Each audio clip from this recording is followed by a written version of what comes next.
നമസ്കാരം. എന്തിനും ഏതിനും വാട്സപ്പ് ഗ്രൂപ്പ് ഉണ്ടാക്കുന്ന കാലമാണ് ഇത്. കൂടെ പഠിച്ചവരുടെ ഗ്രൂപ്പ്, കുടുംബത്തിൻ്റെ ഗ്രൂപ്പ്, ഉറ്റ മിത്രങ്ങളുടെ ഗ്രൂപ്പ്, ജോലി സ്ഥലത്തെ ഗ്രൂപ്പ്.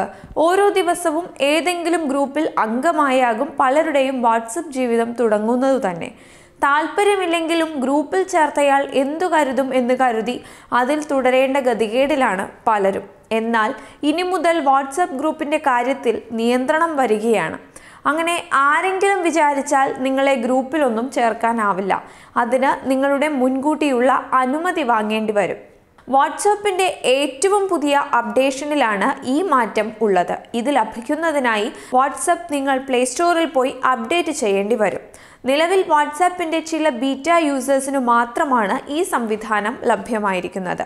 എല്ലാവരുടെയും വാട്സാപ്പിൽ ഈ സംവിധാനം ഏതാനും ആഴ്ചകൾക്കുള്ളിൽ അപ്ഡേറ്റ് ആവും എന്ന് ഫേസ്ബുക്കിൻ്റെ ഉടമസ്ഥതയിലുള്ള വാട്സാപ്പ് അറിയിച്ചു. അത് വരുന്ന മുറയ്ക്ക് അപ്ഡേറ്റ് ചെയ്താലും മതിയാകും. അപ്ഡേറ്റ് ചെയ്തു കഴിഞ്ഞാൽ വാട്സാപ്പിൻ്റെ സെറ്റിംഗ്സിൽ പോവുകയാണ് വേണ്ടത്. സ്ക്രീനിൻ്റെ വലതു മൂലയിലുള്ള 3 കുത്തുകളിൽ ക്ലിക്ക് ചെയ്താൽ സെറ്റിംഗ്സ് ലഭിക്കും. അതിൽ അക്കൗണ്ട് എന്നതിൽ ക്ലിക്ക് ചെയ്യുക. പിന്നീട് പ്രൈവസി എന്നതിൽ ക്ലിക്ക് ചെയ്യുമ്പോൾ ഗ്രൂപ്പ്സ് എന്ന ലിങ്ക് വരും. അതിൽ ക്ലിക്ക് ചെയ്താൽ 3 ഓപ്ഷൻസുകൾ കാണാം: എവ്രിവൺ, മൈ കോണ്ടാക്ട്സ്, നോബഡി എന്നിങ്ങനെ. ഇതിൽ നോബഡി സെലക്ട് ചെയ്യുകയാണ് വേണ്ടത്. ഇതോടെ നിങ്ങളുടെ അനുമതിയില്ലാതെ ഗ്രൂപ്പിൽ ചേർക്കാനാകാതെ വരും. എവ്രിബഡിയാണ് ക്ലിക്ക് ചെയ്യുന്നതെങ്കിൽ ആർക്കു വേണമെങ്കിലും നിങ്ങളെ വാട്സപ്പ് ഗ്രൂപ്പുകളിൽ ചേർക്കാവുന്ന രീതി തുടരും.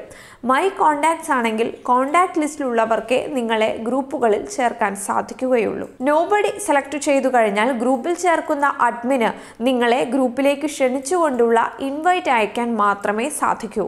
ഈ ഇൻവൈറ്റിൽ നിന്ന് ഗ്രൂപ്പിൻ്റെ സ്വഭാവം, അതിലുള്ള അംഗങ്ങൾ തുടങ്ങിയവരെയൊക്കെ മനസ്സിലാക്കാൻ സാധിക്കും. അതുവഴി ഗ്രൂപ്പിൽ ചേരണോ എന്ന് സ്വയം തീരുമാനിക്കുകയും ആവാം. ഈ ഇൻവൈറ്റ് തന്നെ 3 ദിവസമേ നിൽക്കൂ. അത് കഴിഞ്ഞാൽ സ്വാഭാവികമായി ഇനാക്റ്റീവ് ആകും. പിന്നീട് വീണ്ടും ഇൻവൈറ്റ് അയക്കേണ്ടി വരും. വ്യാജ വാർത്തകളും തെറ്റായ വിവരങ്ങളും പരത്തുന്നുവെന്ന ആരോപണം നേരിടുന്ന വാട്സാപ്പ് നിർബാധം ഗ്രൂപ്പുകളിൽ അംഗമാകുന്ന രീതിയുടെ പേരിലും പഴി കേട്ടിരുന്നു. കോണ്ടാക്ട് ലിസ്റ്റിലുള്ള ആർക്കും ഗ്രൂപ്പിൽ ചേർക്കാം എന്നത് സ്വകാര്യതയുടെ ലംഘനമായും വിലയിരുത്തപ്പെട്ടിരുന്നു.